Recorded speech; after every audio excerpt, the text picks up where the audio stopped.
ሰላም ዩቲፉድ ነኝ። እቺ ዓለም መቼም ሙሉ አይደላትም።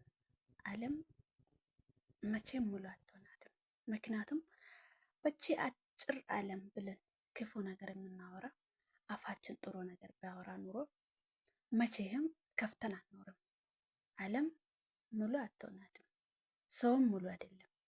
ምክንያቱም አንዳንድ ጊዜ የራሳችን አካሄድ ትተን የሰው አካሄድ ስለምንኖረው ወይስ ደግሞ የራሳችን ሁሉም ነገር ትተን የሰው ህይወት ስለምንኖር እሱ ነገር ነው። ህልማችን ብቻ ተከትለን አላህን እዘን ብንኖር ኑሮ መቼ ሀያታችን ሙሉ ይሆናል? በጥሩ ነገር ማለት ነው። ክፉ ነገር አታስቡ፣ ጥሩ አስቡ።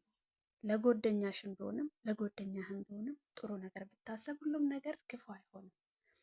አንቺ ራስሽ ጥሩ አድርገሽ ሰው ልጅ ደግሞ ሌላውን ክፉ አድርገሽ የምታወሪ ከሆነሽ መቼም ዓለምሽም ሙሉ አይሆንም።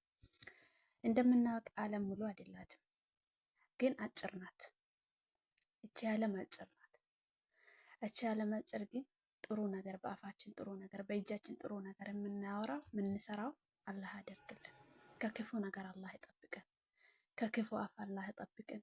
ከክፉ ስራ አላህ ይጠብቀን። ከክፉ አነጋጋሪ፣ ከክፉ ስራ፣ ከክፉ መሄጃ አላህ ይጠብቀን። ሁላችሁም ያላችሁበት ቦታ ረመዳንን ቅርብ ስለሆነ አፍ በሉልኝ። ያጠፋሁትን ጥፋት ካለኝ ያከፋሁትም ሰው ካለ በዚህ አጋጣሚ ይቅርታ